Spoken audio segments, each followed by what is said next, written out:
So I just got back from my endless journey across the ocean. Mm-hmm. Turns out the only people who can take 15 days out of their life to go on a cruise are me, working on the ship's terrible Wi-Fi, and retired people. About right. Folks, this is the horniest group of people I've ever seen in my entire life. All these like old ass men kept hitting on my aunt and my mother right in front of me. And I was so grossed out for like 2 weeks. I learned this when my parents were living in a retirement community. When people are retired and have nothing to do, they turn into teenagers again. Seriously, like they would drink to the late hours of like 10:30. Yep. But until 10:30, they were rowdy, they were drunk, and they're not even subtly flirting anymore. Like you ain't got we were time for walking that. the elevator and this dude leans out of his cabin and is like, "Are you two ladies on the way to the singles meetup?" And I'm like, I hate it. Ew. I don't want a new daddy. Did we miss the anecdote because we got bumped and then we just joined? Oh no. Yes, you did. Don't worry. It'll be fresh to me when we listen to this episode. Just wake up blood. Yeah. And speaking of fresh to you, welcome to You're No Fun Anymore, the podcast where we deal with our nostalgia. I'm Randall. I'm Dana. I'm Bryce. I'm Alexandra. And I'm Helen. And today we are forcing Scream upon you, as it is being forced back onto us, is the sequel. So I'm guessing you didn't enjoy it too much in this rewatch, Randall. Yeah, I got some issues with it. Or, as I like to call it, there's always room for Giallo. Giallo, the Italian slasher. Huh? That might be a little obscure for us. This might be a little horny. That's a little film Okay. schooly, buddy. How your about audience, Randall. Rebirth of Schlock? Because this really was. It's a true return to form for a film of the genre to feature zero nudity. Good on you, Wes Craven. That's the whole joke. Hello? Hello. Who is this? You tell me your name, I'll tell you mine. I don't think so. What's that noise? Popcorn. You making popcorn? Well, I'm getting ready to watch a video. Really? What? Oh, just some scary movie. You like scary movies? Uh-huh. You never told me your name. Why do you want to know my name? I want to know who I'm looking at. Someone is playing a deadly game. It all began with a scream over 911. Someone who's seen one too many scary movies. Now, he's taken his love of fear Hello? Hello, Sydney. one step too far. Do you like scary movies? What's the point? They're all the same. Some stupid killer stalking some big-breasted girl who can't act, who's always running up the stairs when she should be going out the front door. It's insulting. There are certain rules that one must abide by in order to successfully survive a scary movie. Never, ever, ever, under any circumstances say, "I'll be right back." Because you won't be back. Get another beer, you want one? Yeah, sure. I'll be right back. Don't answer the phone. Don't open the door. Don't try to hide. Everybody's a suspect! Not scared, are you? Scream. content warning. This selected film may contain scenes depicting the following: graphic murder, disembowelment, gun violence, repeated mentions of sexual assault, ableist humor, underage drinking and drug use, underage sex, language, comedic physical violence, overly written teen dialogue, excessive cameos, and incredibly protrusive mammary papilla. And now, back to your regularly scheduled podcast. Yeah, so we're talking about Scream, the 1996 genre redefiner. Came out, oddly enough, the week before Christmas. Aw, this is so apropos because it's 2 weeks before Christmas as we record this. Yeah, and It's like you're traveling in time. Aren't these kinds of like horror movies usually like summer releases? they would be once. I mean, this really was such a generation kind of shift. Because nobody was watching these movies at this horror point. movies were really kind of done at this point. It had been a minute since I've seen this, and Never have I. Never have I ever. Never have you ever? Ooh. I hadn't seen it all the way through either. I had kind of like Really? absorbed it by cultural osmosis, but never actually watched it beginning to end. I'm not a big scary movie person. Yeah, we're not horror You fans. said you could handle this, though. we did. We watched it during the daytime Fair enough. on the Sunday before I was going to a friend's apartment to take care of their dog by myself. So I was in this great. apartment that I had never stayed in by myself before, staying in this apartment by myself, and was like, oh no, there's You're not a serial teenager. murderers outside. So what you're saying It was is we just really cheese missed an hanging on the opportunity by window. not watching Cujo. Ooh, yeah. It was just cheese on the window, but I was convinced there was at times a murderer. Yeah, we don't do scary movies in the Stoyless Yeah. household. Yeah, this one has like this one still has some legs and some of the parts that I really still enjoy, and then some of them it's real rough. It wasn't too scary though. Like it wasn't too jumpy. It was No, jump no. scares and stuff not like like a that we jump can't scare handle, thing. but this was like It's it was very the visceral. clever kind of scary. It was clever. I saw this movie 8.5 times in the theaters. Oh my What? God, Dana, really? I did. I saw it But opening. why? This movie has very, very close associations for me with my group of friends in high school, my senior year. And we were so convinced that these characters were basically based on us, which in hindsight isn't necessarily the best thing in the world. Not a healthy relationship, you know. No, but yeah, we No. would go to see it all, like whenever we couldn't think of something to do, we went to see Scream until we got to like the dollar theater when there still were dollar theaters and just were walking in for 50 cents to see it. I've seen Scream 2 probably 7 or 8 times because I bought the bootleg. And even in this rewatch, I went back and watched 1 through 3 just because I'm a completed. Wow. I own the box set. you left out 4. Only because it's not available for free, but I watched 4 last month. So I feel like I'm set. Okay. But Dana, Yeah, who honestly, were yeah. you in the friend group? I was obviously Tatum. Sydney. Okay. Obviously. Yeah. Obviously, which we'll Fair. talk about later. Okay. No, one of my other very close friends was Tatum and looks exactly like Rose McGowan did in the movie and sounded like Rose McGowan and talked like Rose McGowan. Was she Watch highly this movie. sexualized like Rose McGowan was? Yeah. I'm nodding. Yeah. I feel bad for Rose McGowan I in do this too. movie. Seriously. Like, Uh-huh.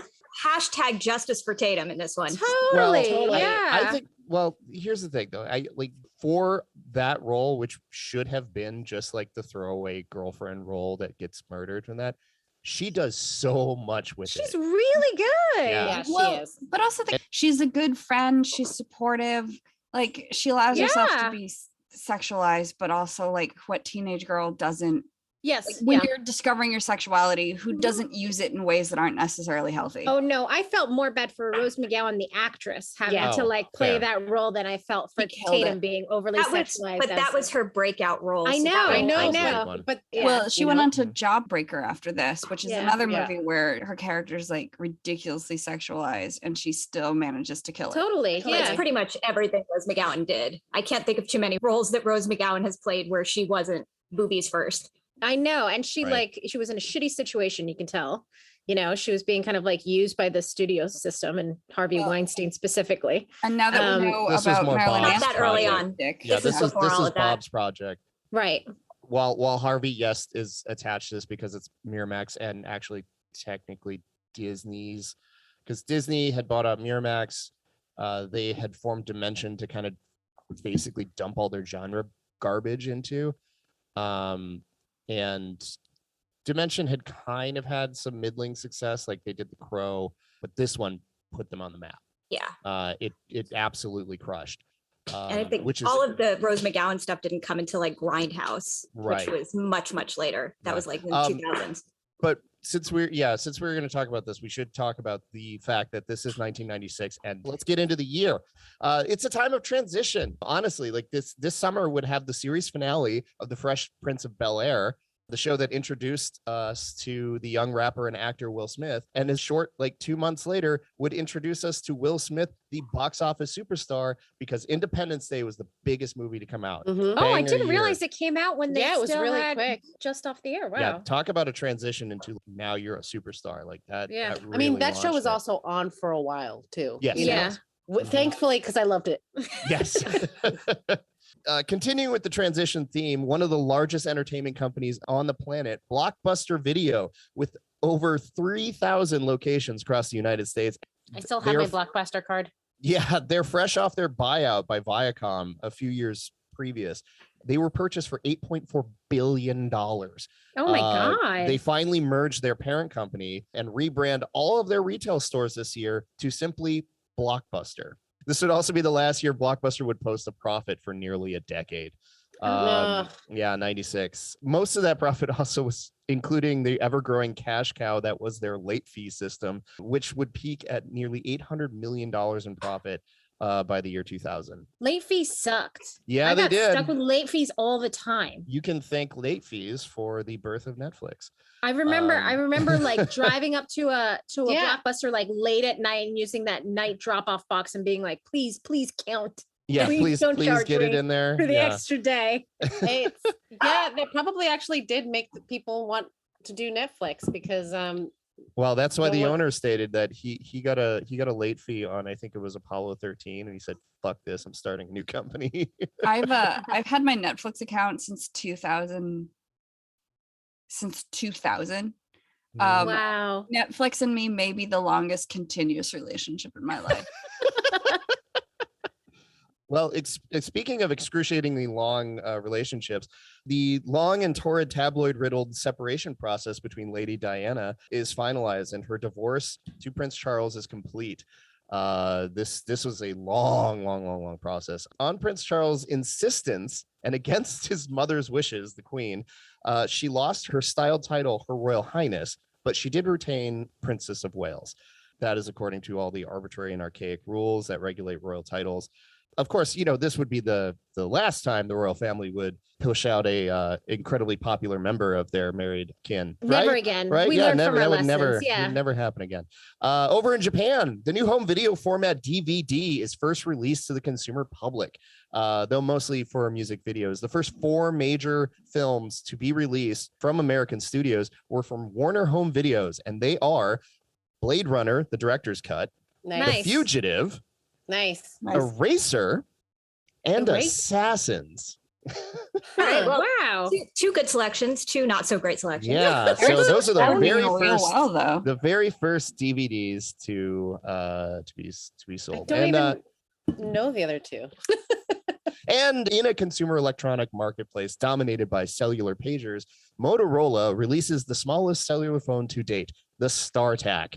Oh, I don't thought you were going to say the remember this Razor. thing. Oh no. Featuring the clamshell flip design, this quickly became one of the biggest sellers in the cellular market, basically by adopting a lot of the features that made two-way pagers really cheap and successful. SMS texting, LED displays, and a lithium-ion battery, which was optional. It was also the first phone to feature a vibrate mode as an alternative to ringtone. The StarTAC would be ubiquitous throughout film and television, and people would make jokes about how tiny it was. Basically until the emergence of the Nokia universal brick that everybody used from the late 90s into the I had early 2000s. like 5 Nokias. I had every Nokia that came out. What was that other one? Sanyo? Once every Yeah. 6 months, you get a new one. Yeah, StarTAC would go on to sell 60 million units, becoming basically the first real widespread adoption of consumer cell phone technology in the United States. Basically signaling the end of the analog digital hybrid and the coming of a new era and changing forever how we interact and communicate. And speaking of birthing a fresh hell from pieces of older successes, December 20th, 1996, Scream opens. Everybody thought this was real weird that they wanted to put out a horror movie, like a slasher horror movie, this close to winter when it's a bunch of prestige movies. It never takes number 1, even though it is a massive, massive success. It falls number 4 behind Jerry Maguire, which was a holdover from the previous week. 101 Dalmatians, the live action remake. The number 1 debut that week was Beavis and Butthead Do America. Ew. Yeah. Doing us proud in 96. Yeah. Other notable premieres. This is actually a real chock full weekend. This pre-Christmas weekend includes One Fine Day. That's the Clooney Pfeiffer romantic dramedy thing. The political comedy My Fellow Americans with Jack Lemmon, James Garner, and Dan Aykroyd. Don't recommend that one. Courtroom drama Ghost of Mississippi. The ill-fated Hollywood award clout chaser Marvin's Room. That one's with Meryl Oh, I Streep. love that and one. Really? Oh, I God. did. It's so. Ugh. I haven't seen Uh, it since I was a teenager, so maybe I won't love it anymore. But I loved it. I was so bored to tears with it. Indie drama, The Whole Wide World, which would be Renee Zellweger's ticket actually into Jerry Maguire. She showed Cameron Crowe footage from that to prove that she could be something other than a teenager. And it worked. Yeah, and cast her and Jerry Maguire. And the horrid Hemingway adaptation In Love and War, which casts fucking Robin, Chris O'Donnell as young Papa himself, Ernest Hemingway, and Sandra Bullock as Agnes von Krauske. Oh, It was a weird time. Yeah, It was a weird time in the movies. Yeah. Honestly, this did not spell death to them. Even though it only opened to about 6.3 million, everybody thought this was going to die. It was going to flounder. It was all over. But the next week, it took in 9 million. And its third week, it took in 10 million. Like it just kept going. Because of people like me that kept seeing it over and over and over again. I honestly think because there was nothing like it out there. Yeah. There was something And for I remember it teenagers. was a word of mouth movie. Oh, Like, absolutely. you saw it, then you told your friend that they had to go see it, and you'd go see it with them, and then you'd start bringing bigger and bigger groups. 100%. I saw it at a preview screening when because this is my first year of college, and they were offering a preview screening. It was like, you come in, you young person with money, you come in here, watch this thing. And I was like, yeah, all right. This would run until the summer of 97. Wow. Yeah, it took in over That's 100. a long time. Yeah, 103 million domestically, and then an additional 70 million worldwide. So that makes it the most successful slasher film to date. Adjusted for inflation, it is. This would only be beaten out by 2018's Halloween reboot. It's hard to describe how big this movie was. And the sequel did basically the same numbers. It was huge. Like we never watched it when we were young when it came out, but I remember by the time I was in college a few years later, it was being cited in like classes as a groundbreaking horror film, It was. not just in like a film class or something, like in a postmodern literature class. I remember them bringing up Scream as an example of something that is self-aware and references all of its own kind of cliches. It was one of the first ones to really take advantage of the meta-ness of a generation that grew up knowing everything about movies. Totally. And it's also Kevin Williamson, who made his entire career off of meta with Dawson's Creek. Yeah. And you can feel it in this movie. Like I don't remember it ever feeling overwritten to me before this watching of it, but it is definitely Kevin Williamson overwritten. Even though the kids are not nearly as verbose as Dawson's Creek's kids were, they are definitely speaking at a scripted level that I think a normal teenager. Oh, it has that. Yeah, it has that WB feel to it. It does. Yeah. Well, it's also that perfect time right before the internet meant everybody had access to everything. Yeah. Where that one person who does know all the rules of the horror movies is actually interesting and a worthwhile person to have a conversation with. Yep. And not just Right. like that pedantic asshole who looks up Wikipedia at any given moment. It actually resonates as people that feel like these are age appropriate actors, even though nobody in this obviously is, but they weren't that way back in the 80s either, save Molly Ringwald. I think it was like the only person who was actually like a teenager when they were Anthony doing Michael that Hall. stuff. I Oh, mean, and they're Anthony a Michael. little too old to be high schoolers. Right. You definitely look at them and you're like, okay, these are more like college kids. Sure. But it was also like Nev Campbell was just in Party of Five. So Totally, we were still very much thinking of her as a teenager, and everybody else was unknown. So Drew, Well, I mean, but also you been start, around. you start off with Drew Barrymore and you're like, Well, okay, Drew. Absolutely. You're- and I just have to stop and give props to Drew Barrymore, because Yeah, we totally. don't give enough credit to her for the movies that she pushed out in the late I 90s, know. early 2000s, but her production company really killed it. Yeah. With, Mhm. like that and Ever After and Donnie Darko. I watched and Ever After like 6,000 Yep. times. Like I need to watch that again because it meant everything to me. Yeah. that nobody really talks. I mean, I guess we don't really talk that much about late 90s, early 2000s box offices, but she should really get more credit than she does for Absolutely. the amount Yeah, that she did totally. in that time Well, period. this film would not exist if she hadn't signed on. Like, Nope. Yeah. hands down. Wes Craven has said repeatedly, there's a on directing series where he didn't even want this. He was so done with this. I mean, this is kind of him first testing the water when he did New Nightmare, which Nightmare. was the first kind of take on the meta, breaking these kind of walls. By the between way, is an amazing movie. I love New Nightmare. it's really good, but I think it's like it was definitely a test run for this. Yes, Where absolutely. something where he was playing around with, and he was tired of the tropes, and he was tired, like, honestly, with just like the violence and the inherent misogyny. It took massive amounts of cajoling, and finally, with Drew Barrymore signing on, he was like, okay, maybe there's something to this. And he saw a way to put a spin on it and make it so that, yeah, you're breaking all these rules by setting it up and saying these things, like right from the get-go. Like your audience expectations are basically how this thing functions. And also credit to Drew Barrymore. She's the one, she was originally, I believe, signed on as Sydney. Yes. Or was being courted for Sydney. And she's the one that said, no, it'll be much cooler if I get killed off at the beginning, and it scares the crap out of everyone like Psycho. It was a combination of like, it was a brilliant idea on her part, but also because like she's overscheduled for a lot of these things, where the literal, like, okay, so the last scene in this movie is 42 fucking minutes when they're in the house at the party. Like, that's a good chunk of this film. This film is only 111 minutes long, and most of it is spent in that last sequence. So yeah, like, she shot for 5 days and was out. Smartest move on the planet. Best 15-minute opener ever, because it's exactly like that Psycho thing, where it's like she nails that part too.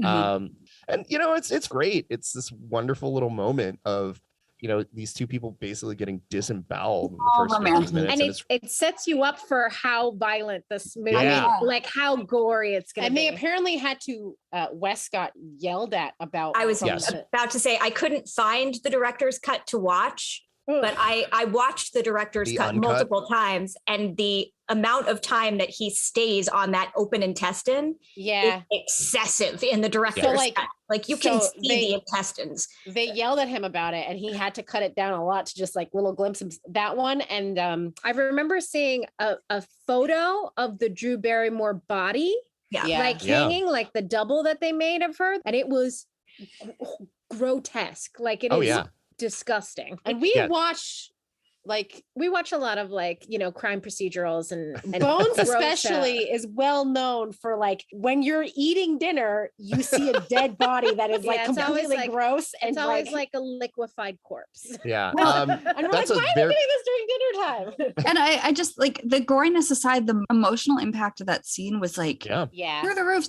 because the parents coming in and hearing on the phone, like, it was all just everybody's worst nightmare. Both the fear especially and then hearing her on the phone. Ever so although quietly. I did keep saying to her, why haven't you called the cops yet? Why have you not called them yet? From my 2021 perspective, I'm like, or you could just not answer the phone. Or not answer the phone. Every day of my life. This is where this gets me. And this is where I think I got so thrown off, because I distinctly remember there is a completely different etiquette that we had as people before we had cell phones and even pagers. Like pagers, and caller ID. Caller ID was actually like really was another game changer on this. But like, this is just what you did. You know, I had no problem just picking up a phone and just saying, hey, what's up? And you actually would look forward to it. When I was super young, my mom, we were home alone, my mom would have a phone ring system. Like, she'd call once, ring once, and then she'd hang up, and then she'd call and ring again to let us know that it was okay to pick up for her. Or you could be like me and have a developed fear of telephones from the age of like 6. So I never answered the phone because the phone is scary and there are people on the other side, and who wants to talk to people? And now everybody has joined you in that, Dana. Like, right. I am very happy with the text message society. I do want to, since we before we get off on this, there's something about this, and I think it relies in the in the way that Kevin Williamson writes this. It is so geared towards what this was, you know, like without the advent of the cell phone. And I think this is the only big hang up that I'm really going to have on it, because it's hard now to put myself back into that head space that I was when I was a teenager. But this is exactly how you react, because people, their first reaction was like you said, Bryce, was like, just don't answer the phone. It was like, no, you don't. You answer the phone. You're excited when the phone is ringing. But she thought it was her boyfriend. Yeah. And but when she didn't know it was her boyfriend, when she knew it wasn't him, when she's basically you don't have to keep answering the phone. They do by it. that's when I'm like call number 3. That's when you're like, No, That's this when guy. I do also remember unplugging the phone. Yep. And like, Oh yeah. like, But I remember getting prank called when I was a kid and getting Yep. so frustrated that eventually I would pick up the phone and be like, just stop calling me, just Oh, to yeah. tell them to stop. So I actually believed her picking up the phone. Yeah. And I think that's like the like, I get it, but I know like that's going to be a bridge too far at some point, you know, now that we're 30 years down the line or 25 years. That's one of the things that works well about Scream and what they do in Scream 4, where it actually Mhm. is quite a while after the original. They just move the technology and Ghostface Right. starts communicating in text and Ghostface starts showing up on the internet. Like he's a transformational ghost. I mean, Yes. well, I did kind of love like clues that Skeet Ulrich is the killer, is the fact that, you know, cordless phone falls out of his back pocket when he's Mhm. coming into her window. You like, oh my God. I mean, I can't believe it's so obvious from like the get-go. I love how everybody refers it to a cellular, the full word every single time. And everybody's very suspicious of everybody else's cellular. You know how much those things cost back then? So much. You had to say the whole word. You wanted to give it 100% every time. it had to have that meaning and oomph behind it because it cost you so much money. You had to give it the full respect. you paid for every fucking syllable. You weren't calling it a cell phone. So in Germany, cell phones are called handies. Yes, I know. They're great. And- That's inappropriate. oh, totally. Like we really It's missed so out good. in America. We did. No. The one thing that I really did love about especially with this one is since it was so transformative, like again, horror was basically a garbage genre at this point. Right. Even the biggest horror movies at the time were tanking.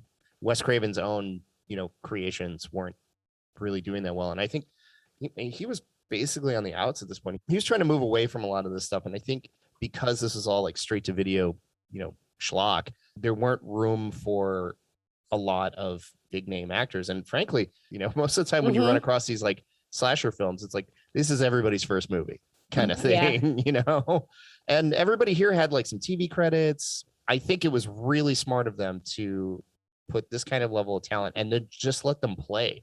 Because a lot of it is, I mean, the whole reason Jamie Kennedy's here is just because most of that stuff that's in there is a lot of his ad lib, you Yep. know, and He's great. He's so good. Yeah. He's I really don't know what good in happened it. to him. Also, everybody has noted that Skeet Ulrich was cast because he looks like Johnny Depp, which brought back the Absolutely. association to Nightmare on Elm Street. Mhm. Totally. Yeah. Yeah. And he does that look very well. And he was in The Craft with Neve Yep. Campbell as well. And that was also this year too. That was 96. So there's a lot of these like weird connections. Neve Campbell herself kind of was on the fence because she didn't want to do another Teen. you know, yeah. teen horror movie. Yeah, it's really fortunate that everybody kind of came together on this because Yeah. Matthew it's a- Lillard is the perfect Yeah. level of Oh, over the top. God. Like he is. Oh yeah, it's so this is insanely maybe good. Matthew Lillard's greatest performance. Totally. No, I Celsi Punk is like I don't like SLC Punk. Oh, I I think love that one. SLC I Punk don't. has one of the best reactions to a death scene that I've ever seen. That movie was way too frantic for my taste. I'm a huge Matthew Lillard fan. Like Yeah. he's very underrated, and I really loved SLC Oh, Punk. I enjoy Matthew Lillard. I just don't like SLC Punk, but I do think that this movie was Oh, his man. pinnacle. Yeah, Not Scooby-Doo. he's good as I liked him in Scooby-Doo. yeah, I like he's he really was good in cute, that. too. Say what He you was will. Shaggy. Yeah, was- he was I think Shaggy. He now He is owns it. officially Shaggy. Now that Yeah, he did that- he did the voice acting for it. For Mhm. a Yeah. couple of them. I'm a huge Scooby-Doo fan. He was so, great like, in 13 Ghosts. Yeah. I said it. I stand by it. In which Oh, one? yeah. 13 Ghosts? 13 Ghosts. And she's I all think that. I've actually seen that one. Like, you have he this film was to thank for fun that. back in the day. I also Yeah. saw Ghost Ship, unfortunately. Oh. Ghost Ship is amazing. You be quiet. It's unfortunately because I cannot unsee the maggots in the it's so beans good. thing. It's so It's gross. So good. Okay. So I would say K&B EFX. That's the company that did all the body viscera stuff for this, and so it's basically this trio that used to work under Tom Savini. They did everything from like Sam Raimi movies, like they started with Evil Dead 2 to Dances with Wolves. They did the buffalo effects with that. Oh. And everything in between. They worked on Misery. They did a lot of different like Misery. yeah, there's a lot of crossover from Wes Craven, John Carpenter, Eli Roth, et cetera, et cetera, et cetera. So Ghost Ship, they also worked on that to Oh, do all like really? yeah. And the director of that is a former ILM VFX guru. His name's Steve Beck. I think it's like one of 2 films he directed, the other one being 13 Ghosts. Wow. Wow. Look at that. Too bad all this stuff is getting cut out. I love Ghost Ship. It is so stupid. It's real dumb.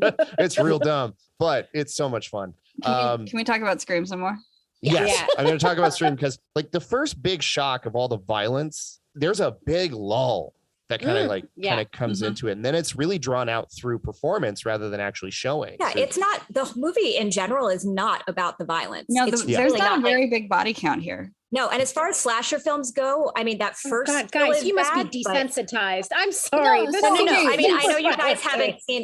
guys haven't seen, a lot of slasher movies, but In comparison, comparatively, this violence is tame. I think there's only Yeah. his Also, body count of 6 on this. well, this is what I was gonna say. Was Henry Winkler's. But everyone Henry was so Winkler's- amused at that point because you had Henry Winkler and then you had Wes Craven dressed up as Freddy 5 seconds Right. before Henry Winkler gets Right. it. So you just don't So- register the violence in the same way. So the reason that Henry Winkler died was because they realized they hadn't had somebody die in 30 minutes Yeah. and they needed to kill somebody off. So they But- killed off Mr. Himbry. And It he is the solves- reason that they couldn't film the other movies at the school anymore. Because of the way he treated the students. They were like, this doesn't show. Well, so there was a cut scene, unfortunately. So when Ghostface appears to her in the bathroom after she's, getting Mean girl, Patty's yeah. school mean girled in the bathroom and she's crying, then Ghostface comes out and runs after her. The scene that they removed was her going to the principal and then saying, this is what happened. So that's the reason why he over the top freaks the fuck out on those 2 kids. Because it's like he thinks that they're chasing around this girl who's like not only just like the previous year had her mother like raped and murdered, but like now is living through this trauma again. That makes a little bit more sense. But yeah, there's just like I was also totally fine with him freaking out at those Yeah, I scenes, just thought honestly, because because he's one of those teachers who hates teenagers, which is but also I never read like it like he that. shouldn't have I never read it like he that. shouldn't have taken the knife at them, but the whole like him the scissors? expelling them was totally understandable because they weren't really desensitized to the trauma that other people were experiencing. It might be because I associate Henry Winkler with being one of the nicest men Yes, on the totally. planet. 100%. absolutely. But I never read it as him not liking kids. I read Yeah. it as him being so fed up with these kids that are so desensitized Right. that he just loses it. But I've never read it as the principal being just a dick to kids. No, I agree. I didn't think he was a dick to kids. I thought he was sick of the kind of like, Especially the kids that were just like making blasé. Yeah, like the fact that they were being so callous about this tragedy. a kid, one of their classmates getting Two of them. disemboweled. two of their classmates. Yeah. getting disemboweled. well, what we nowadays would call toxic masculinity, and what we didn't have a phrase for back in 1996. Yeah. You mean normal? Yeah, like just life. Yeah, he definitely goes over the top with the scissors. I will say there was a point where he's so overly sensitive about Sydney that I almost, and I think it was kind of like intended, like he feels a little bit too, not like protective in like a, like he sees her as like something that's his own to like look after, it's a little possessive in a way. Mhm. Well, they really try to play up the creep that turns out to factor. be just kind of like a red herring. It's kind of that kind of like setup of you don't know who the killer is. You know who the killer is. Alex knew who the killer was immediately. She's like, it's the guy with the stringy hair, number one. They do that intentionally. They want you to think it's Billy, and then they keep going at it as if it's not him, and you shouldn't be suspecting him. This is what I told her. I was like, Dana, just It is think about supposed this. to be obvious Totally. at the beginning that it's him. Yeah. It's supposed to be. But there's all these like red flags with him. Oh, Whenever yeah. when she was like, he's been so like patient with me, and I'm like, no, he hasn't. No, he's not. All right. I love that line when he sits there and he's like, I'm not pressuring you for sex. Literally after But he pressured her for literally what sex. you're doing. Worse. Literally what you're doing. So can we talk about this for a second? Because this is what brought up a lot of crap that I haven't thought about in a long time. So yeah, I was the Sydney of my friend group by far. And I think the thing that I have never really internalized watching it before is that horror movies like this, at least in the 80s, fetishized virginity. Totally. Yeah. And this movie actually, it's trying, and I always took it in the past as saying like, it's not a bad thing to lose your virginity. You still can make it to the end of the movie. But when you watch it now, It kind of is. Sydney's still the virginal one. Everyone that is not virginal gets murdered, just like in the normal slasher films. But watching it now, I was watching it thinking, the reason that I associated this so closely with all of my male friends is that they used to interact with me the way that Billy and Stu interacted with Sydney.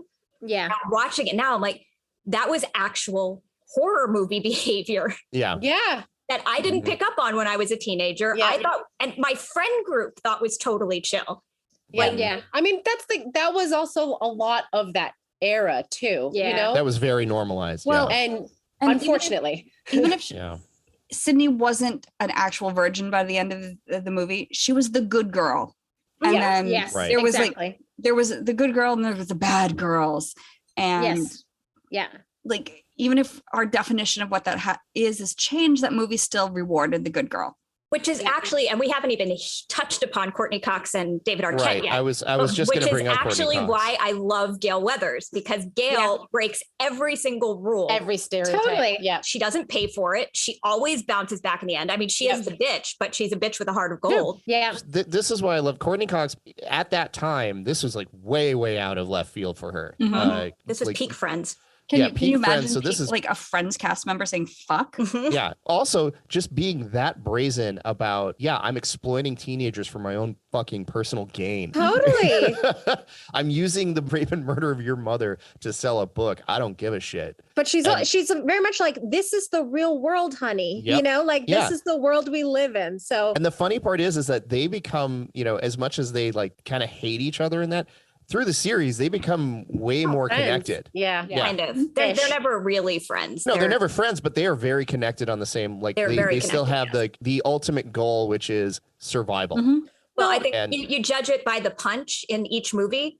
Because in Yeah. the first one, she punches Gail. In the Totally. second one, she punches Gail. In the third one, she and Gail punch someone together. Yeah. That's how you can tell. Character goal. as a journalist, I'm very sensitive to portrayals of journalists in media. And I Getting think punched. of This was Helen's trigger. the shitty, reporter in Die Hard who Yeah. Oh, yeah. deserves every fucking punch he gets because he is like, And he also Threatening to almost call gets INS, people yeah. killed. or gets people killed, threatens immigration, Yeah. authorities on a housekeeper. Like, he's a piece of shit, Yep. Gail is a journalist who's going after the story and doing everything she has to get for that story, and is also very cognizant of the fact that she is a tabloid journalist. Yes. Like, she knows what her wheelhouse But is. she also knows how to manipulate Yeah. people. The way that she plays Dewey. Oh my is God. perfect. Dewey. I love that David Arquette took that role because so he originally auditioned for the Billy role. Do not see that. Very different Billy. Yeah. No. But as Dewey, he's so good because you can see him being good and heroic, but you also need that, you're from Mayberry, Yeah, Totally. you're the Don Knotts kind of thing going on. He's 100% Don Knotts, and every time he's like, "Mom told you, you have to respect me when I'm wearing the uniform." Oh, it comes from such a real place. Dewey lost I his can see, sister. I can see Yep. him having, poor Dewey lost his sister. You're right, Alex, Mhm. in a really horrific way. But they talk about it in the second movie. Yeah. But I can see him having sibling rivalry with Patricia Arquette, and him really using that. I will say though, just talking about it, moving from movie, the way that they deal with it movie to movie, I think this was always kind of thought of as a trilogy. So they really Yeah. started the story here. Yeah, so Williamson was signed on for this movie. This film actually started a bidding war. He ended up selling this thing to Miramax, which was the lower offer, but they promised him 2 more movies. So he sold the script for $400,000 to Dimension Films and Bob Weinstein, and he actually did not end up writing the third one. No, he didn't. And you can tell that he did not write the third one. Oh, the But third I one would is say real bad. that it's terrible. But the first one, he loses Tatum. In the second one, they deal with the fact that he lost Tatum. The one that I find really interesting is Sydney's mother. Because in the first one, for the most part, she is represented as the regular slut, sleeping around. She's the cause of all of this. The only one who doesn't allow that to happen is Tatum, who they do have that really telling conversation between Sydney and Tatum where she says, I think your mom was just a really unhappy woman. Yeah. Who's the only person that talks about Maureen with any level of sympathy whatsoever, because Tatum and Maureen.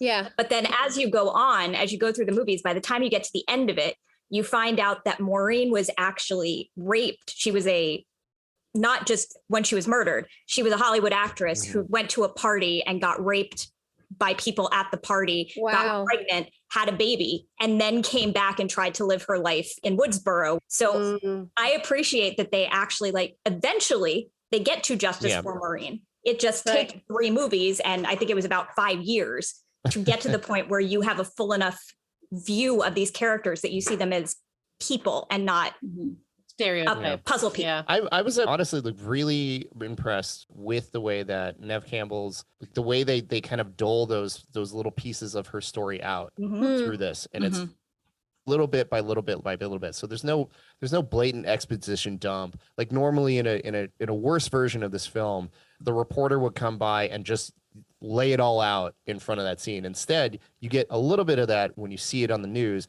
and then you get a little bit more later on in the scenes when she's actually dealing with it. And meanwhile, all of this is still going on with this killer running around.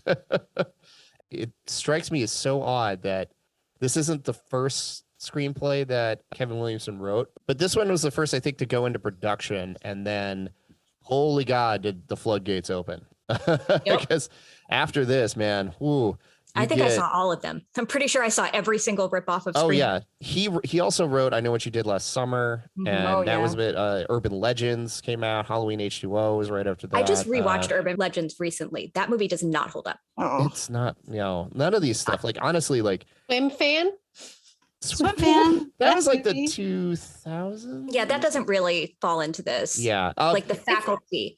The one thing I will say is Dimension really knew how to brand this, and oddly enough, the original working title that he wrote this movie as was called Scary Movie, and then Dimension years later would actually release Scary Movie, and it would be the largest. I think it's to date the largest successful film that they made. I remember seeing Scary Movie in the theaters. Well, was Scary Movie the first of those movie spoofs? Yeah. Well, the modern of that version generation. Of the Yeah. It was either that or Not Another Teen Movie, but I think it was that Scary was Movie first. Scary Not Movie- Another Teen Movie came second. Yeah. That was 2003. Scary Movie, I think it was like 2000 or 2001. It was right before the next Scream came out. What was because later on in the series, they basically do the movie as it's a movie in a movie, right? What do they call the second one? one. Or the third one? The second one is when Stab comes out. Stab. Well, the second one, Stab, comes out. In the third one, they're actually filming a remake of the first one. Yeah. And then I think by the fourth one, they're up to like Stab 7 or something like that. Yeah. Although I will say the opening, not that Scream 4 is Echo, shut up.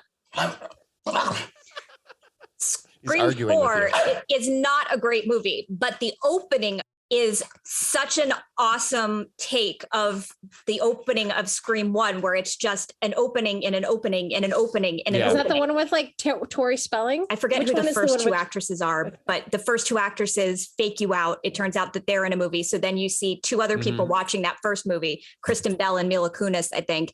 And then they do another jump to another version of the movie. And then you get the actual kill, which was so smart. I gotta tell you, not that smart, but that I gotta tell you, like that it had gone. Scream had metastasized to such an extent, culturally, that I had never seen it all the way through, and I knew the general storyline, just from being a human being, but I didn't. I wasn't sure at the beginning of this if it was like that a movie. Yeah. Or if she was actually one of the characters, because I knew that at some point in this series, they kind of play off the horror tropes by setting it up as you're watching a horror movie. So I was like, is this the horror movie or is this actually something happening to the people in the movie? You know, once you break that wall, it gets real weird. Yeah. Another one of those things of like revisiting. It's not like I didn't enjoy it. It just, there are certain things that are starting to, show a little creaking and showing its age a little bit. One of them is the interactions that they have with each other. Again, very, very 90s, but that's kind of what they were going for. They were going for the producer of this, I have to mention, is Kathy Conrad. She did Kids back in '95, Beautiful Girls, which is really, really underrated Ted Demme film. So yeah, a lot of this stuff about if you had guy friends in high school, they were absolute dicks to you. Absolutely. Like there's no way around it. Yeah, totally. Totally. I was an absolute piece of work. I was a not like other girls girl in high school, so I really do wish to apologize to a lot of people that I know. I was just a fucking piece of shit too. I'm so sorry. So sorry. I was a brat, definitely not in high school, but as a kid, I was a brat, and I was like, I'm sorry for all the people I kicked. I don't think I physically kicked any. Well, no, that's not true. I mean, when you're a kid, like I'm talking about like grade school where you like. Oh no, were you perfect by the time you hit high school? No. So one of the things that now it's, oh my God, 25 years. I know. 25 years. So 25 years, down the line. And I'm interested to hear your take on this, Alex, because like now knowing, how those two interact, where it's Skeet Ulrich and Matthew Lillard, like the little asides that they have feels very much like Rope. Where there's like little looks that they're giving each other and the way that they behave. And I love those kind of moments. And I was like, I don't know how those play because I don't remember them. Now I'm looking for them because they obviously know when they're doing these performances. Yeah. So there's no Tom Hollard there. They knew the script. Right. Yeah, totally. I mean, the looks that they gave each other. What's Rope? Rope is a Hitchcock movie. Rope, the Hitchcock based on the Leopold and Loeb case. If you've never seen it, right. Real good. It's another movie that's based on an actual gruesome, grisly event because Kevin Williams wrote this about Gainesville Ripper. Yeah. Gainesville was rough. Gainesville's not a great. I mean, not any murder. No murder is great. We as a podcast are against murder, just so everyone's. Yes. Yeah, I'm glad we're putting that out there. I think it's about time. Except that we always get really excited when we talk about it in entertainment. Right? But it's just that. But I'd be curious about like how that reads to somebody who's not watched it. Yeah, my thought is, are Billy and Stu banging? And the answer is no. Yes, they are banging. doing it. I fully disagree. And I tell you why. Tell me why. Toxic masculinity in the form that it takes. They are not admitting it. Oh no, they're not admitting it. No, I'm not talking about admitting. I mean, the way that they pressure Sydney is not the way that a gay guy who is closeted would be pressuring someone to have sex. I don't think they're gay. I think that they're banging out of a power issue. Like yes, totally. There's definitely a weird power dynamic between those two. Stu is like enamored with not Billy. All sex is about love or desire. I didn't say it was about love, but I think you guys are taking it a step far to say that Stu and Billy. No, it can be a dom sub relationship without them actually. Dana, the fact that they stab each other, they penetrate each other with a knife. Metaphor. No, I understand that. It is 100% just. I'm just an saying extension of what they have been doing to each other in dark corners and all over the place. Stu didn't like it, but he loved it. Respectfully disagree. Just like he didn't like being stabbed, but he loved it. Yeah. I think it is just pure like narcissistic drive between both of them. I mean, it's definitely, the Skeet Ulrich character is 100% a psychopath, you know, and he is the dominant one in the relationship, and he has completely like got Matthew Lillard under his control. Absolutely. Like he's you see it in every single like crime drama. There's always an episode about that kind of relationship, whether it's sexual or not. There's the dom sub relationship where it's the one guy who is like forcing the younger person, and there's that whole like he's like acting up. Matthew Lillard as well is like, I think part of the reason he's so over the top is because he wants to prove that he's this kind of person to Skeet Ulrich. This is where I start to put some stuff in it from my friends in high school. Right. We had a Billy. Yeah. We had several Stews. And I can tell you their relationship wasn't homoerotic. Their relationship was, there was our leader and there was everybody that so badly wanted to be our leader or wanted to follow him, just like make him happy. It wasn't necessarily sexual. It was just that it was like a big brother, little brother situation. It was a wolf pack. No, I don't think wolf pack. If someone had started a murder spree, I'm pretty sure that at some point, at least one or two of my friends. Dana, don't you think also if he said, "Can you just rub me off?" the other ones wouldn't be like, "Okay, it's it doesn't mean anything." I mean, I can tell you that my friend group, they did a lot of stuff, and no, that did not happen. But your friend group, I assume, like even though they had that dynamic, it wasn't the level of psychopaths. And Billy is like clearly a sexual sadist. Like he got off on pressuring Sydney and pulling away and making her feel bad and pressuring her some more. And I Gaslighting can her. absolutely see him doing that same thing with Stu. Totally. But Like, what I'm saying, you can be manipulative. You can be a dom, like I said, But Dana, without I don't actually understand. I like don't from understand a but why I'm going to stand up for the BDSM community and say this isn't even dom and sub. This is like sadist Yeah. and someone under a sadist control. And I don't see why it's not a leap to say if this person is willing to kill, I'm willing to follow them. But if this person wants to be pleasured, I'm willing to pleasure them. I mean, you guys can see in it what you see in it. Right. So Yeah. And I it's- think it's just like when like Skeet Ulrich was talking about there's like a short doc talking about the history of this, and he kept going and trying to play this thing as basically like a true slasher film.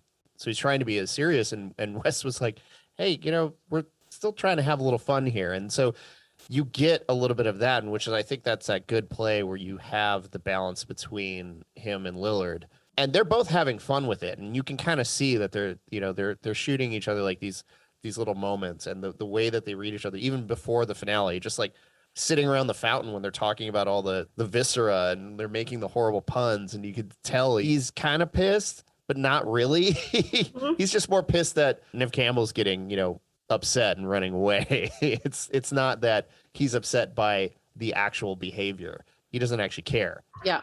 I did want to talk about unlike the previous film that we had just discussed where the sequels ruined everything for me, this one I could completely separate from the other films, even though I do think the other sequels add a different level to it. I think 3 is terrible, but 2 actually does stand up and is just as much fun as the first one. And there's a reason it is nearly as successful as the first one. It's a little clunkier than this one. This one is just so well crafted the way that, except for again, that last scene is a little bit, it's a lot, and like the whole Gale coming in with the police and the setting up the camera, and there's a little bit of like the artifice about like the what did they say, it was like delay. a 15-second delay. 30-second delay. I'm like, what are you feeding it through that's giving you a 30-second delay?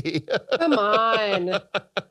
Like it only takes like light 8 minutes to go from from the sun to the earth. I think it's only like a matter of seconds to go from the moon to here. Where is it going that is taking you that long to watch it? It's By the way, poor Kenny. Yeah, Poor Kenny. And it's always Kenny that dies. Yeah. Yeah. In like South Park and here. The weird part about that, so we were watching it and then she just like gets another camera guy. Yeah. And for half a second, I thought it was Jamie thought it was Kennedy Randy because too. from behind it That would have made sense. kind of looked like it, but I was like, he just got shot in the shoulder. I don't think he's hoisting Randy a would camera. rally. Randy wants that like moment to be I part of the guess. story. I don't know. That is one of my favorite parts of Scream 2, though, is that she gets another cameraman who's black this time, and he doesn't wait around. He's like, the first no. person gets killed off, and he's like, no, I'm out of here. You guys can stay. I'm leaving. And he doesn't die because he leaves like a man. smart person. Also, Ghostface in this is apparently really susceptible to Oh my doors. God. Like Yeah. just Ghostface getting walks hit around in like the face constantly. like a fool that's 4 hours old and is just learning to use his legs. I mean, though, Like imagine slam- if But you're that was one of the funniest parts of it. Yeah. imagine if you're walking around with that mask all the time. It's And the gotta be robe, hard. The robe Oh, is like yeah. that cheap plastic robe that you get at the Halloween store. It can't Like, be easy. I think that's No. got a lot of like static cling and it's just like tripping them up. I'm just Yeah. picturing the ADR for this movie, and like half of what they had to do in the booth is like make I'm falling down or I'm getting hit in the groin noises. Yeah. Yeah, a also- lot of groin kicking. If you think about it, that means that whenever you're seeing somebody running into a door, it's got to be Stu, because Billy would never be that goofy. No, that's so true. always when you're seeing Ghosty Face getting hit by a door, it's It Stu. is 100% Stu. You're right. I think obviously they're using stunt coordinators, but there was one sequence, I can't remember who it was, but there was one sequence with Jamie Kennedy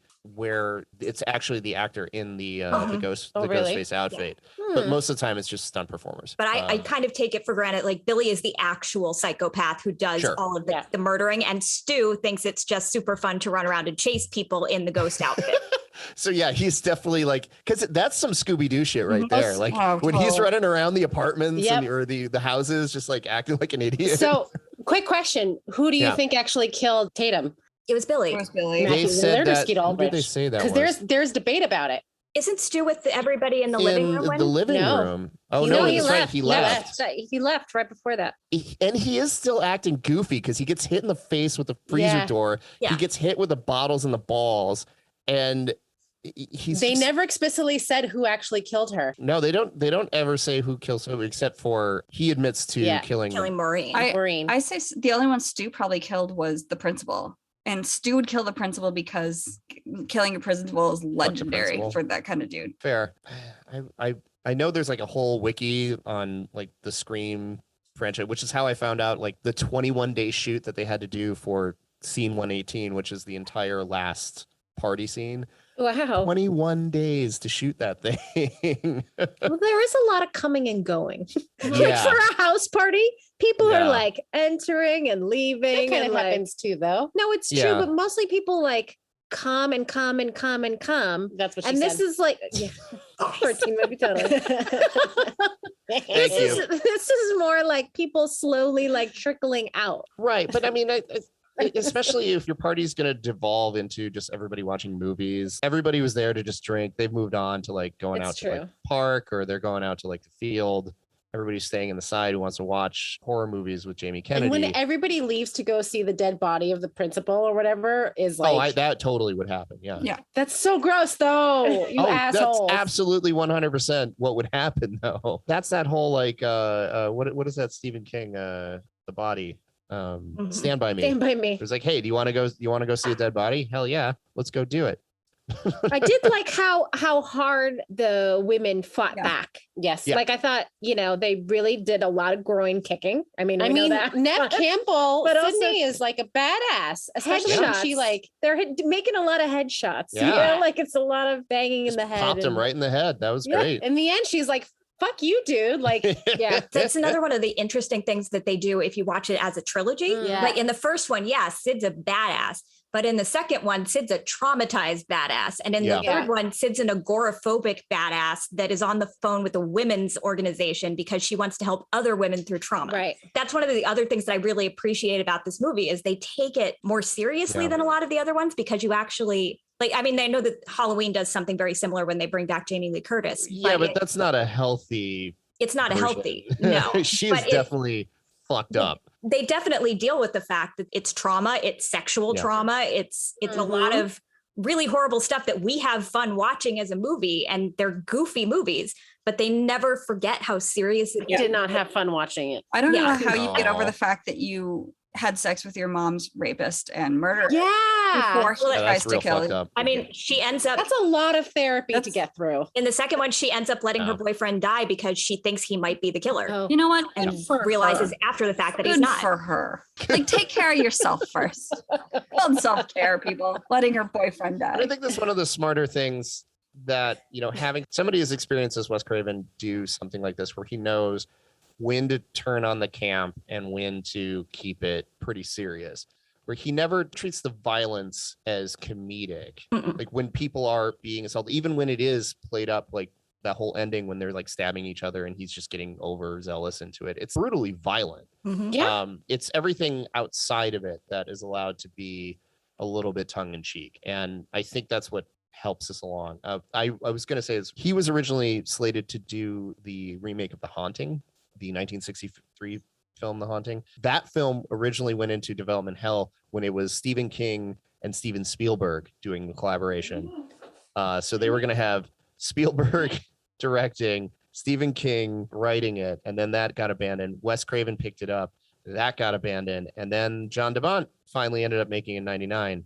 Mostly, I think, because of the success of Scream, Mhm. and they wanted to see more like big budget horror. Yep. Your mileage may vary on how good that version of The Haunting Yeah. is. It does have one of my favorite decapitation scenes of all time, just because it's so ridiculous. Originally, Miramax actually approached Danny Boyle to direct this That would after. have been different.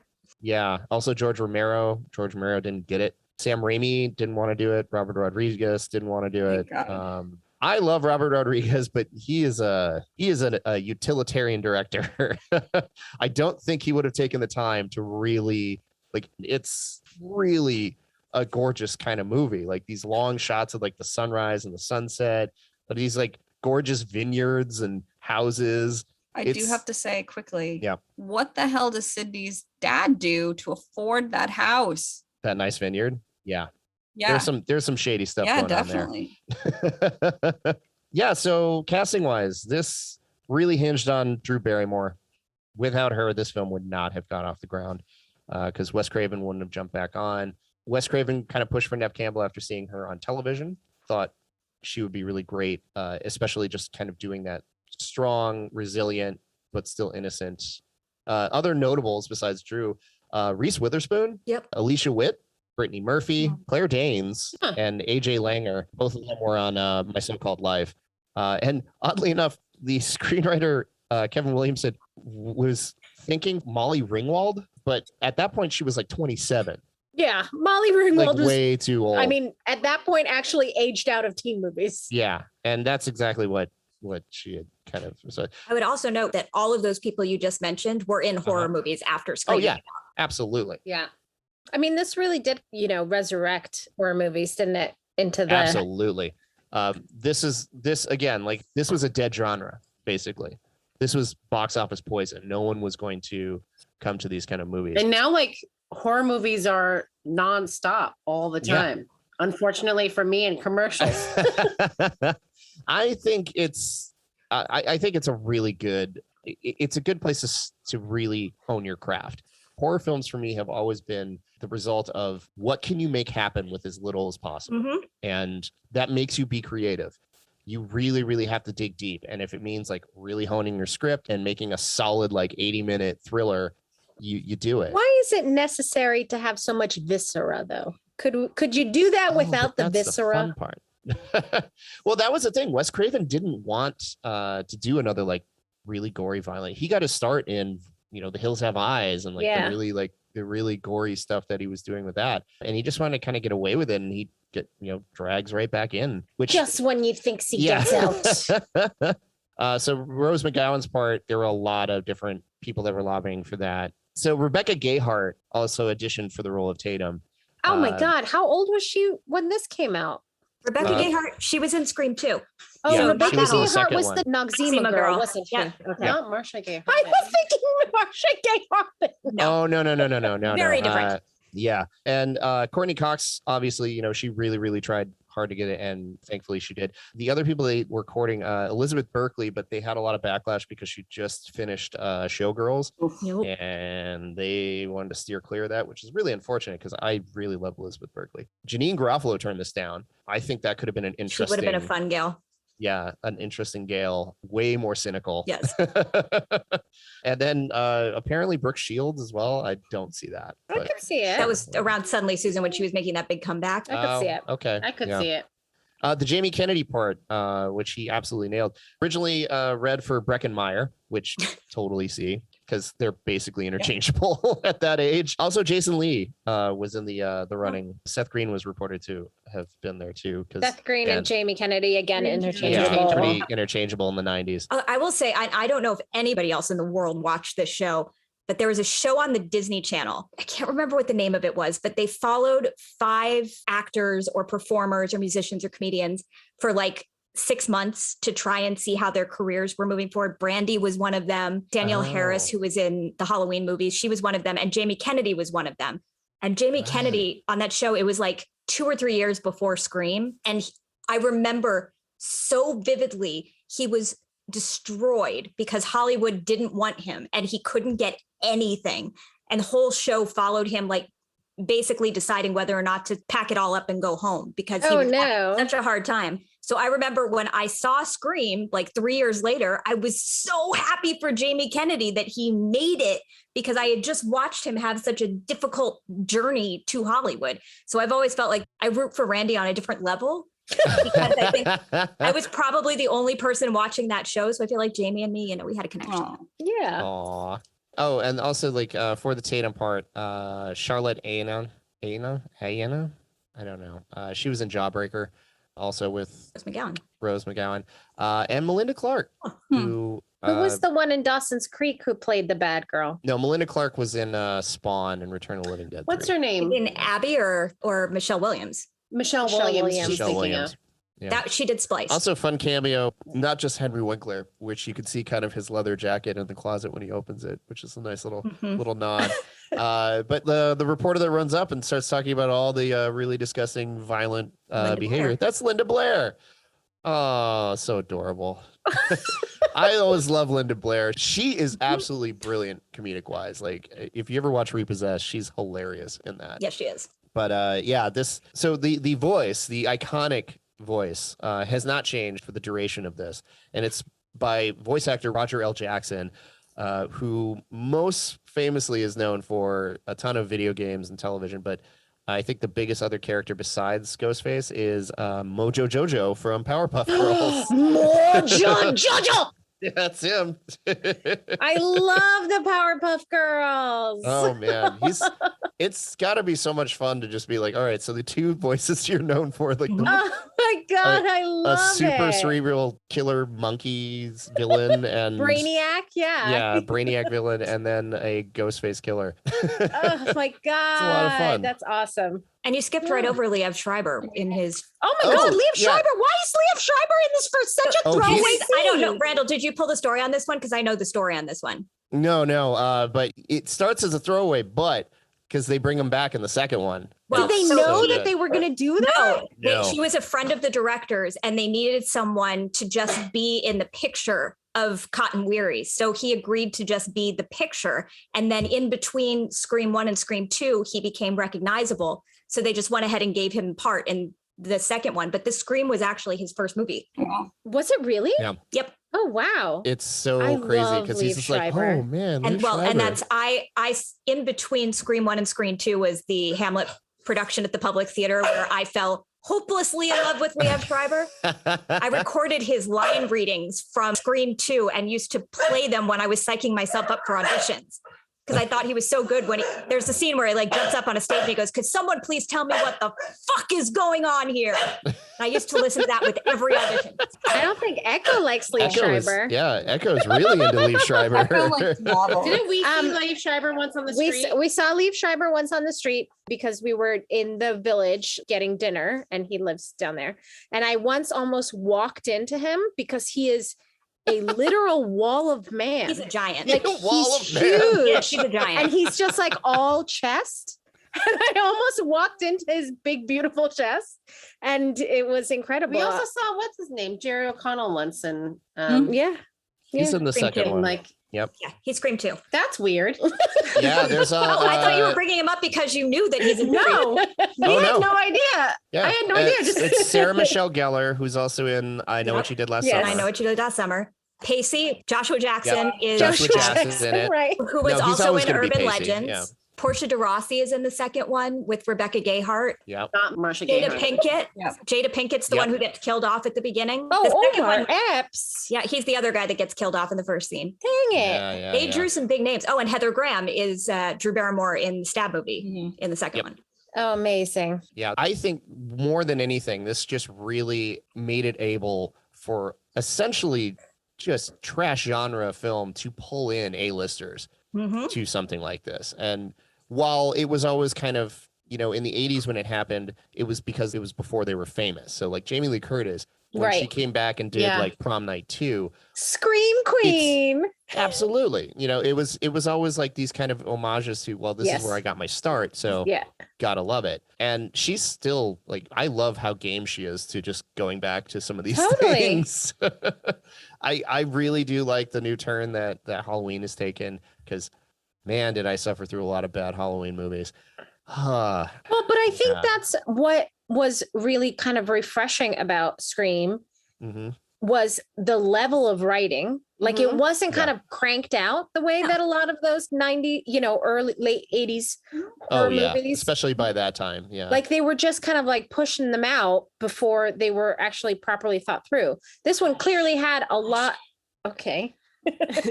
This one had like a lot of thought put into it. It was really clever. It turned the whole genre on its head. It was really unique. yes, I'm sorry, doggers. the dogs agree with It you. won't stop. Do they want a podcast? We could like do a spin-off. we could do like the how do dogs feel about movies? Well, I mean, since we're already kind of like wrapping this up, I really love. I saw this right at a perfect point where I had always loved and I had grown up with like these kind of things, but it was always like I remember one of the most visceral things to this day is the third Nightmare on Elm Street when the guy's like being marionetted by his veins through a hospital plate glass window. Stop! We don't watch these for a reason. This is what I live with, folks. Real fucked up, but I love it. I have a very vivid imagination, and there's a reason why I don't watch these movies because my brain goes there anyways. The reason that I love this is it was the first scary movie I could watch because it had such a sense of humor to it that it defanged it a little bit. So I actually think of this as the movie that wusses should watch because it's such an easy entry point. I would not call you a wuss on the horror movie scale, Dana, because not anymore, but this was one of the first ones I ever saw. We still can't watch horror movies. No, now I can watch them, no problem. You can watch everything, and I've been to see a few with you. The Ring, I could not sleep for 3 weeks. The Ring is a little bit more into the The Ring, I could not sleep for 3 weeks. I had to wait until daytime. She literally wouldn't sleep until the sun came up. Yeah, that's like especially going to the weird effect of this is like one of the things that horror films, especially in the United States, do not catch on internationally. This one did. Like I said, made $70 million overseas for 1996. And as a result, started spawning a lot of very similar kind of feeling films, especially coming out of Korea and Japan at the time. I mean, the year after this, Funny Games comes out, and which was not funny at all. No, but if you want to get down to like real meta, just like sociopathic behavior, holy God. That's why I loved this phase of the horror movies where you had the funny, like tongue-in-cheek, teenage-friendly horror movies, and then it went to The Ring and The Grudge and all these very serious, very scary movies. Saw that I couldn't. I watch them, but I can't tolerate them very well. But the reason that my favorite of all time is Cabin in the Woods.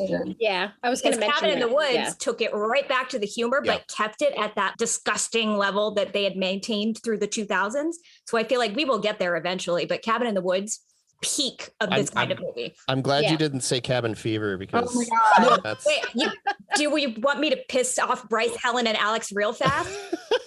Cabin Fever has a setting in the DVD only that is called Girly Vision. Oh, I know this one. Yeah. Where you can watch the entire movie through somebody's hand so that you don't have to see the gross parts. Oh my God. I mean, the shaving the legs. Thank you, Eli Roth. Haunts me. I mean, honestly, I watched it with the Girly Vision on, and it made it a lot more palatable. Nothing makes that movie palatable. I pancakes, piss off my friend Andrew like no one else by pointing out that Eli Roth is kind of hot. You. No, he kind of is. I'm with you on that one, Bryce. Same side. Dork.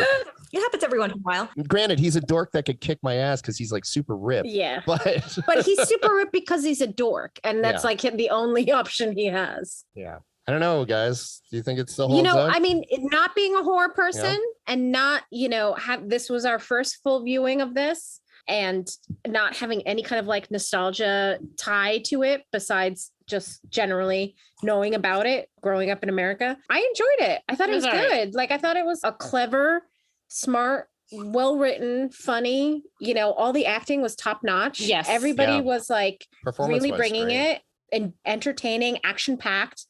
You weren't bored at any point, No, definitely not. I mean, as somebody who suffered through all of the Friday the 13th films, they'd get real boring. I think it holds up. I don't know that Scream 5 is all that necessary because I'm not sure that there is an audience still clamoring for Scream movies. Yeah. But I will go see it. Sure. I will still be in the theaters. Wait. Is Scream 5 coming out? Yes. Yeah. That's why we're doing this. That's why Scream we're 5 doing is this. coming out. Guys, I just showed up. I just log into Zoom and start talking about Scream 5 is coming out in January, which is when we will be releasing this episode. It was good. I did find it very obvious that he was the killer. Yes. Sure. Would you have seen this? It's intentional. You don't get to call it if it was intentional. I know. Would I have seen what? Would you have voluntarily watch this? When? Would you voluntarily watch Scream again? Again? Probably not. Okay.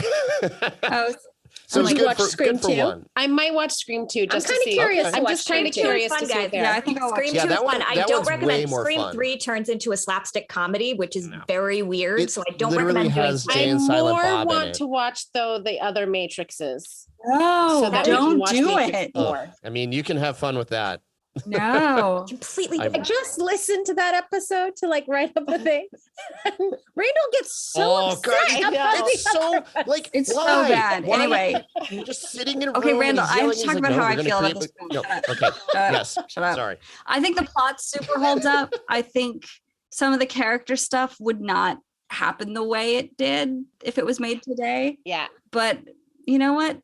A interesting flashback to when I was a freshman in high school. And this was the kind of movie that I Yeah. loved to watch. I like Yeah. that there's a lot of strong ladies in it.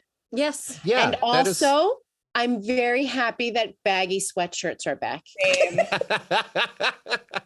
I do love Nev Campbell's color palette in this movie. Yeah, It's not necessarily totally. her clothes, but the color palette is stellar. I was just like Yeah. looking at her and I was like, oh She's God, so comfy. this is so Lots of comfy. light blue and You look so comfy. I can't get behind pastels, Dana. It's not pastels. It's like No. it's rich colors. It's like periwinkle and Yeah. Oh, strawberry. I just and- remember her like and, light like- blue sweatshirt, and I'm like, I just like that she's wearing It's more sweatshirt. of a heather. It's a heathered color than a I'm a pastel. jewel tone girl myself. Jewel I am tone. not. Yeah. Oh my God. The jewel tones. I was It's very 100%. much my color palette. I was like burgundy and like emerald and I all still those am. deep That's me. colors. Still Yeah. You know the today. nice thing about wearing only black and flannel is that you don't have to worry about. I'm wearing a color bright palette red shirt right now, throughout buddy. The entirety of high school. Yes, but Wait. I'm saying through high school. At some point, we need to like share photos of us from high school. No. Oh God, no, we don't. No, We do. No. Hey, audience, if you want to see No. photos I of us really- from high you'd school, really I mean, wanna- I would Put say us up on Instagram. probably 50% of our audience knew us in high school. Yeah, So I was gonna say Yeah, we no probably need for knew. pictures. Instagram is, on there. Yeah. I would say like, yeah, other than like viscerally putting me back into the I miss randomly not knowing who's calling, because there's something about it that I remember getting really excited when the phone was ringing and then realizing, oh, it's, just whatever nonsense, somebody calling me, because it's like, oh, maybe it's long distance, maybe it's somebody I know, maybe I can take that long ass phone cord and run into the basement with it. you had a cordless phone at home, did you not? At I this didn't, point, no. I still had Oh, cords no. on mine. I had we like had a the cordless 20-foot phone at cord home. No, I had a cord. that you would corded pick phone. up the phone and then run all the way to We've like the had other room some and close corded the phones door. at the restaurant. At least For the a one in my very long room. time. Yeah. But I will say that this movie, while I do still love it, I can watch this movie on repeat until the end of time. It definitely started out making me very nostalgic for my high school friends. And by the end of it, I was like, I might need to rethink my high school friends. So it, Yeah, there's some and problems. for the record, any high school friends that are listening, I do still love you guys. It just different filter on things nowadays. Well, you know what? You were different people Isn't it back nice then, to have right? grown And it into was a adults? different time. It also kind of makes you realize that the social mores that we were all kind of raised under Yep. were very different, Very. and we put up with a lot Yeah. that we Yeah, didn't I- used to. Mostly what got me out of watching this is just like, oh God, realizing that this is how, and it's not like it wasn't happening. Like this is a very like picture-esque version of the horrible things Yep. that were just normalized of just like, yeah, what is that old, like, undoing the bra straps and pulling on things and grossing people out and yelling at, it's all like horrible behavior. There was a friend who would constantly throw things down my shirt. Yeah. Constantly throw things down my Mhm. shirt. My high school friends used to play a game called Dana Ball, Nope.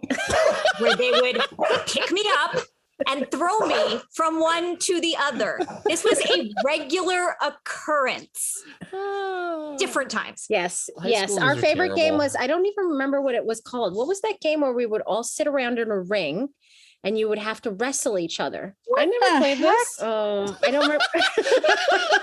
I mean, We What? all sat around in a ring and you would have to it was like a wrestling game. You'd have to get from one end of the ring to the other. And if somebody tried to come to your side, you'd have to wrestle them away. Like Red Rover?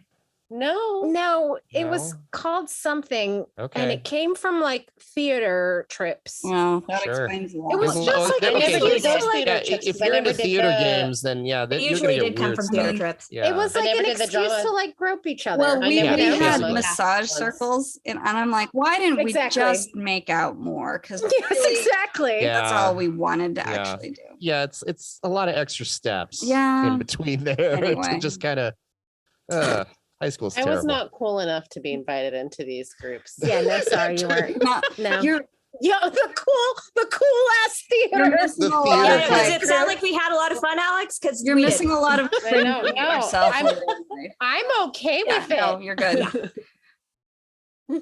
Okay. You well, require less therapy than the rest of us because you are not a part of it. well, at least we didn't murder anybody. As far as I anyone didn't. knows. Yet.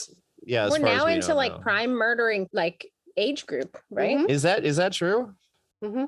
You start I mean, for murdering at an older females, age? for Oh, males, okay. it's much There's a lot younger. more to murder people about. Oh, Yeah. fair enough. Okay. I have to start Just watch upping out, my guys.